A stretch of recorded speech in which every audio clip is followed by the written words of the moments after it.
Có vẻ như mừng các bạn cho ăn hỏi một chút là các bạn chưa đã ăn chưa? Bọn tao đây từ 9 到15人有，这样那个实习的时候，ai vừa bị công an bắt xe nào? Ai có học luật giao thông nào? Giơ tay. 1, 2, 3. Xin mời 1, 2, 3, 4. Các bạn lên sân khấu. Rất là đơn giản vì lên đây là công ty sẽ hỗ trợ các bạn một phần quà rất dễ thương. Nếu bạn nào không lên bạn ấy sẽ không có quà. cơ hội nha. Bây giờ sẽ là phần tiếp theo sẽ là phần của chị Alisa thôi, là khi chị đọc Alisa thôi thì các bạn đọc như thế nào ạ? Nói to nhá, nói to nhé, có quà luôn. Lia ở đây nhá, Alisa xuống đây kiểm tra vì Alisa rất thích xuống sân khấu.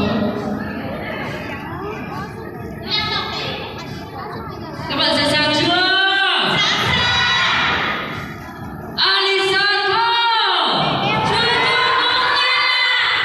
Alisa thôi, chưa nha. Hình như là mình quên rồi. Các bạn có thấy trên màn hình có một cái chữ gì không? Trời đất ơi, bài tủ đã ở trên đấy rồi. Thế mà chị em mình đâu có biết. Chính vì vậy mà chúng ta lúc nào cũng bị phạt bởi giao thông. Đèn xanh đèn đỏ có rồi. Đáng lẽ ra là đèn vàng chuẩn bị nháy sang đèn đỏ. Nhưng mà nó không biết đâu. 1, 2, 3 giây phạt vì vượt quá đèn. Đúng không ạ? Đây là một bài test thử của chúng ta. Còn bây giờ thì âm nhạc sẽ khởi động cùng với lại Alisa nhằm can ốc chúng ta phải hoạt động và chúng ta phải tập một bài thể dục rất là thẳng. Khi mà Alisa làm như thế nào thì các bạn làm theo nhé. Còn các bạn đang cầm điện thoại vui lòng để điện thoại trên bàn. Chúng ta sẽ làm một bài test khởi động thể dục. Có được không ạ?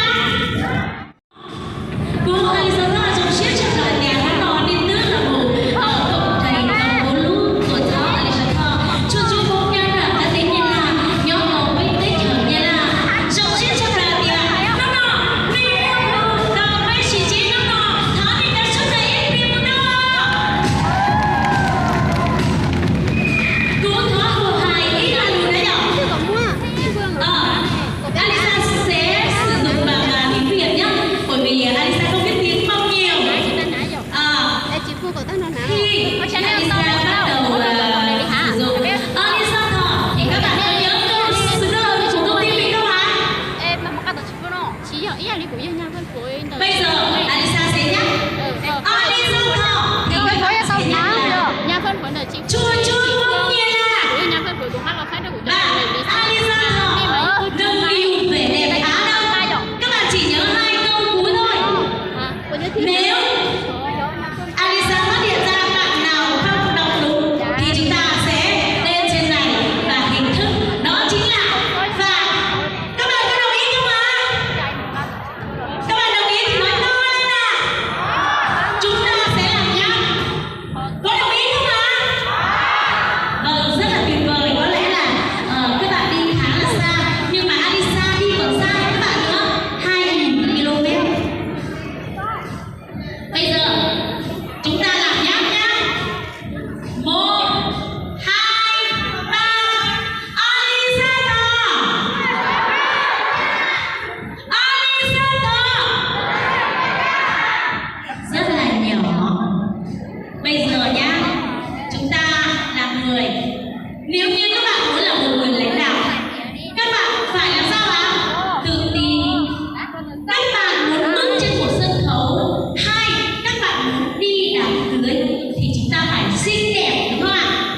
Vậy tại sao khi chúng ta nói chuyện nhỏ thế? Bây giờ đó là một bài nhá. Alisa sẽ làm lại lần này là lần test thứ 2 nhá. Lần test thứ 3.